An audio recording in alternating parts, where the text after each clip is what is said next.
Hey everybody, it's your girl Bunny. To all of my returning subscribers, hey, how you doing? And for those of you who are new to the channel, welcome. Kick your feet up, subscribe to this family-friendly channel, and don't forget to click the notification bell so you don't miss any posts. Also follow me on Instagram at the same profile name so you don't miss the sneak peeks of what's coming up next. In this video, it's the final season, episode 1, entitled "And When Great Souls Die."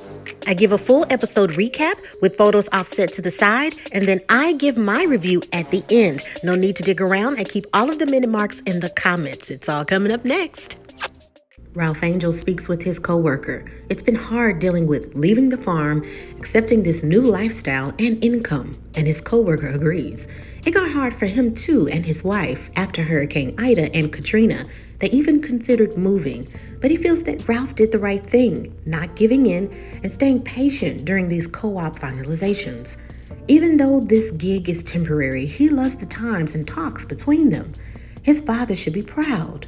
He encourages Ralph to just keep going and know that his dad hears every word and he's with him along for everything. Back at home, the family indulges the presence of a new baby. Hollywood and Vi melt in all of the coos and sounds that the baby gives and kisses in the morning. Small chit-chat between Hollywood and Darla start.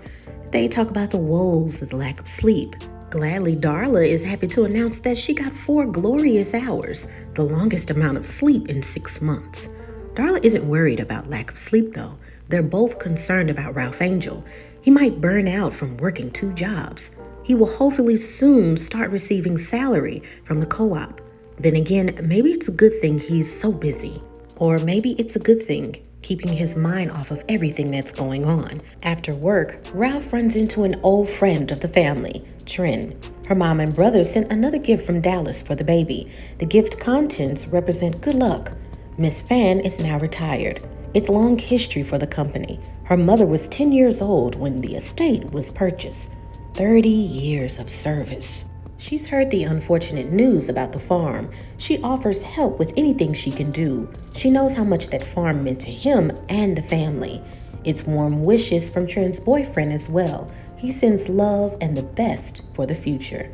Ralph wants her to tell her mother thank you for the gift and all of the love over the years. Ralph encourages baby sign language. He read babies learn languages before they can speak. Vi thinks that all of these new tactics when it comes to raising children is silly. She knows exactly what the baby wants. She's teething. When Vi goes to get a treat from the kitchen, Darla stops by. She wants the baby on a plant-based food-only diet. Vi doesn't understand it, but she agrees with Darla's rules.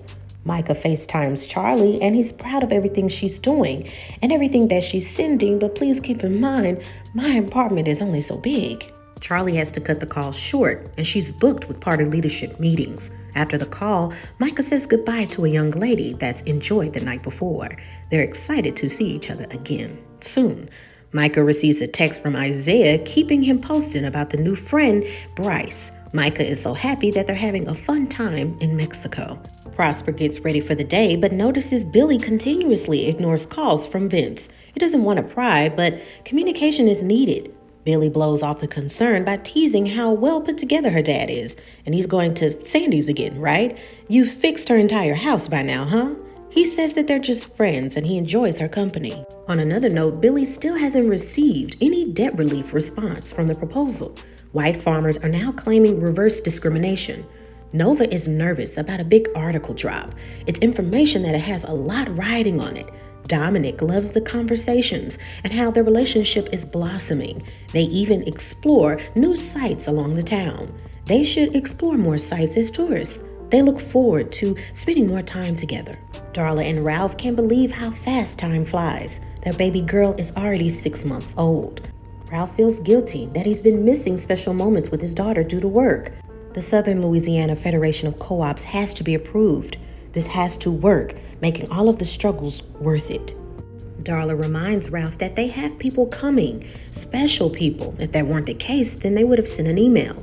Ralph has done all of the heavy lifting. Besides, Ralph took a job with his ex-girlfriend.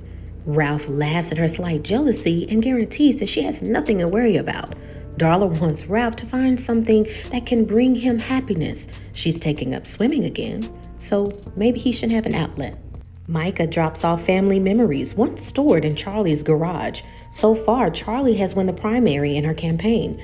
Dominic even jokes about a photo, capitalizing on adolescent years. It's evident that pop culture had a definite impact.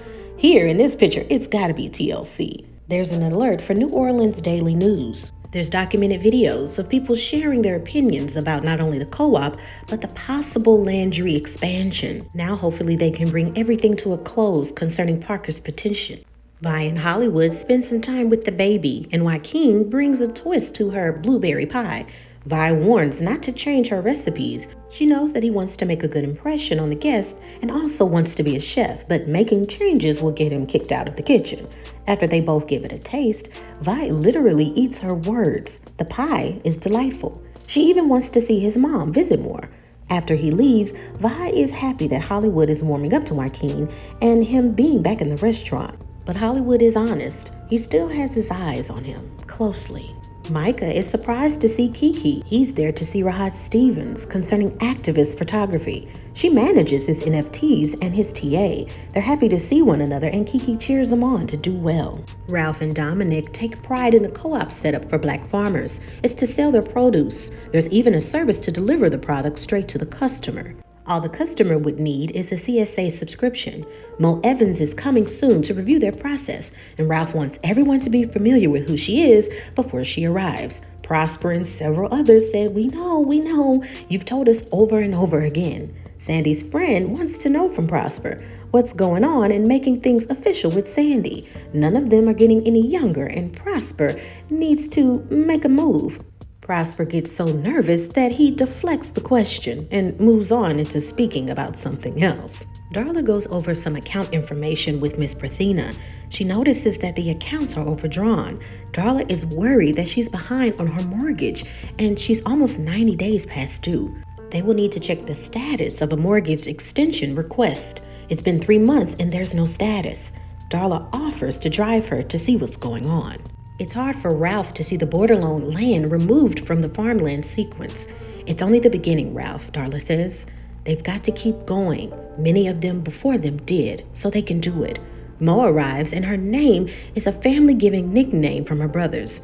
As a young child, she always wanted more, so they coined her Mo. Ralph heard of her from the Freedom Georgia Initiative, reclaiming the land, Black Wall Street again. They modeled the co-op after hers. Nova arrives and Ralph introduces his big sister, but body language tells it all. Mo and Nova have met before, or is there chemistry? Ralph notices the vibes. Ralph stays away from the conversation for everyone to hear about this youth program Prosper is putting together. Ralph lets Nova know to the side that he's spotted the flirty eyes and to just keep things professional. Everyone is upset with the checks received. They have waited this long only to have what will cover overhead, not their bills. Many are defeated at this so-called co-op. It's a pipe dream. Mo introduces herself again, formally as Mo Evans, to everyone. She speaks on behalf of the Southern Louisiana Freedom of Co-op. She compliments that what they've done in the past 6 months is extraordinary. 85% of the farmers are Black and brown people, but only 3% are owners. They are building a foundation, and they cannot measure the value of what they're doing to the amount of what's in those checks. Every force will try to take you apart, but don't let them. Mo shares the good news that the Southern Louisiana Federation has approved their application to join them. Welcome to the 3%. Ralph adds the quote, "All revolution begins with land." That's from Malcolm X. All of the farmers that came before them, that died on their land, they disrupted the system. They do not just take what's given to them. They demand respect. They must demand respect. This co-op is for them, and it's our turn to disrupt the system. Claim what we lost. The only way is to move together as a unit. The crowd agrees with applause, and it's the fire everyone needs to keep going. Kenny thanks Billy for helping him understand a lot of the legal lingo that were in their contracts. He also invites her to a bonfire with the gang and even to grab a bite to eat. Billy says that the bonfire days are a thing of the past and suggests that he's kind but doesn't want to keep going with anything. He encourages her not to say no yet, but just to think about it. Also that everything is based on timing, and he is a patient man. Kiki and Micah blush how they cross paths and update one another on what's new in their families. Micah has no plans to going back to Cali anytime soon. She gives an invitation to take a walk by the lake and spark up a blunt, but Micah can't. He has this christening to attend with his family and he doesn't want to show up faded. She understands and says that she'll see him in class as they walk back to campus. Prosper has a shy moment with Sandy as he can't find the words to ask her out on a date. When he finally gets his thoughts in line, Sandy is happy to go out on a date and jokes that she was running out of things for him to fix around the house. The statement breaks the ice with laughter. Nova gets exciting news that there's an offer to turn her book, Blessing in Blood, into a movie. The producers submitted an offer, and the amount is substantial, residing along 6 figures. The other 2 movies they did were features on Oprah's book club. Nova wants time to present the information to her family and for it to rest in her thoughts, but she's warned she can't take too long to make a decision. Opportunities like this don't come along every day. Think about it, but call back quickly. After the call, Nova is excited, but then reality sets in. The book almost broke up her family. There was severe tension, and it opened up old wounds. Especially now, everyone is so vulnerable. It's the special day of christening, and Aunt Vi shares kind words and gown that was passed down from her great-great-grandmother. Even Charlie and Blue are attending via FaceTime to view the moment.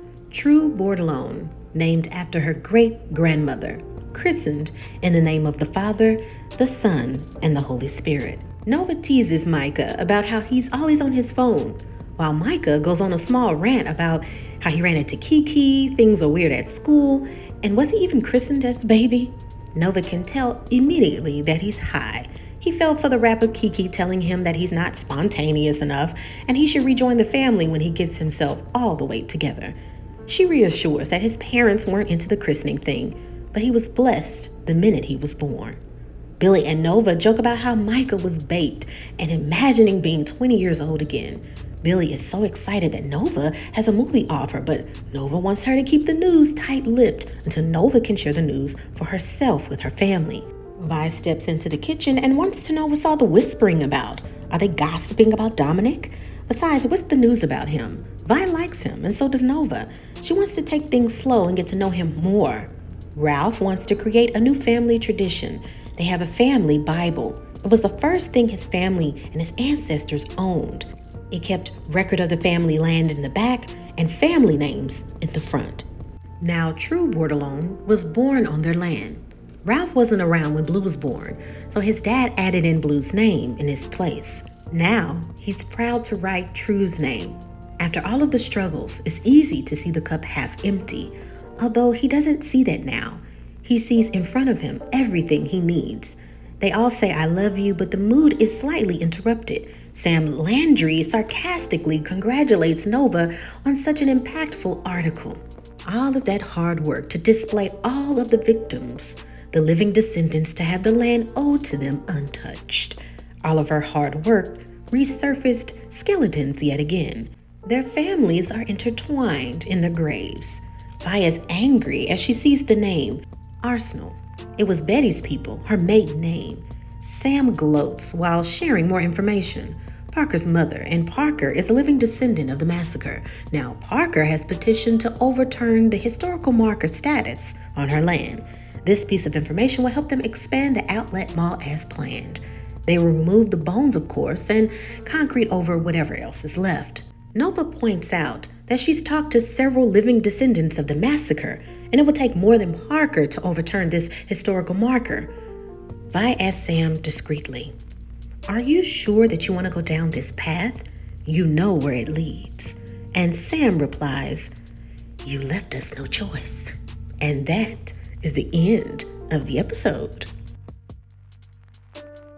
And now it is time for your favorite part of the video. That's right, my review. So for those of you who are new to the channel, I know I received a few DMs on Instagram asking me, why do I do voiceover and summaries this way and recap and review, and why don't you put up the entire video? Well, I do not bootleg videos that do not belong to me. I have to make sure that I follow all of the policies of YouTube. So if this isn't your format, I apologize. But I love the art of storytelling and using your imagination, pulling in the emotion and just getting the idea of how the actors would portray the script. So now we get to this final season of Queen Sugar. For those of you who have watched all of the previous seasons on my YouTube channel, I greatly appreciate it. Now, when the last season ended, I said that Queen Sugar only needed one more season. And after one more season, the show could come to an end. Now, I had many viewers that said, why would you want this beautiful show to end? It could go on and on. It's beautiful.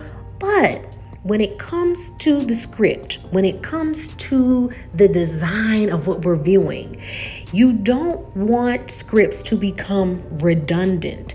And in this case, with the family, there's only so much that we can revisit over and over and over again. The storyline, if you've read the book, is meant to make things plain when it comes to all of the characters. When a show ends, you either want to give hope or an idea of what will happen to the character, or give the audience closure. With last season, it was bringing us more of the closure with the characters. If you don't do that, you can exhaust your audience. A perfect example, as I laid out in the last review of the previous season, a good example is Walking Dead. Walking Dead started off very strong, and the plots and tying in with the comic book, it was great, and all of the fans indulged and loved every moment. But when you have things like that and you have a franchise like that, a lot of networks become greedy and you stretch out the seasons. That's just unnecessary, leaving fans exhausted. When it came to Queen Sugar, I think a lot of the plots became exhausted. Okay, there's an issue with the land. Okay, there's an issue with Charlie and her husband. Okay, there's an issue with this. And it's like, how much can you pull and bend and twist the situation? Are we going to get closure with Charlie and Davis? Are we going to get closure with the land? Are we going to get closure in the expansion when it comes to the Landrys? You don't want to exhaust your audience. So it's beautiful. And I think it's going to be beautifully well ended when it comes to the end of this season and the crescendo of the plots. What's going to happen with the land? What's going to happen with the Landrys, right? A lot of residents in the city. How are they going to cope? What's the finalization of Charlie getting her closure, etc.? All of those things can come to a close. With each character dynamic, they all have their own storylines, and it's beautiful that we are starting to see Hollywood and Vice start to talk about a lot of their things, because when it came to seasons 1 through 3, majority of their time it was about Ralph Angel and a situation with the land, the family dealing with the passing away of the father, and also how are we co-parenting with someone who continuously relapses. You had the big crescendo of, is Blue Ralph's son? Do they need to take a DNA test? It was all of these ups and downs because we were learning about the characters. Going into season 4, we were getting a lot of understandings of, okay, what's next? How are we going to move forward with this? I thought it was beautiful that they announced that this is the last season, because more seasons after this aren't necessary. I honestly think that for the end of this season, Charlie is making moves in the primaries. And I think that that was foreshadowing of what's going to happen. I really think that we're going to get this emotional pull and turn of the land, heartache, sadness, and then Charlie gaining power and footage and trackage of her name and things that she's done in the community will help in the end when it comes to the Bordelon land. Now, the only thing that would be in the way of that is if someone found out that one of the workers died on the land, unfortunately, when a hurricane was coming. I don't know if you remember that. One of the family members, they kept workers out in the fields doing their work. And during the hurricane, there was an accident and that character passed away. Now, I don't know if the writing will revisit that or if they're just going to leap over that because we only have so much time in this season. And then hopefully the audience will forget about that. But I didn't forget about it. So we shall see. We see Micah, who's learning more about himself, his sexuality, moving forward with school, seeing an old flame. So it's great. This last season will give us closure. When we find out what happens with the land, that is the main understanding and that is the main plot of it all, because the show is called Queen Sugar. Regardless of what we think about all of the characters, the main character is the farm. Let me know what you think. Subscribe, like this video, leave a lot of comments below, and if you're too shy, feel free to DM me on Instagram. Also, stay posted for Belle Collective. That's a wonderful, wonderful reality show. We have Ready to Love Miami, which is a reality dating show. There's House of the Dragon, and the final season of FX's original series, Atlanta. Stay tuned, you guys. It's a lot of episodes, and I hope to drop 6 videos today. So stay posted, click that notification bell so you don't miss any posts, and just show some love to your girl. In the meantime, in between time, remember to take care of yourself and each other. Stay tuned for episode 2.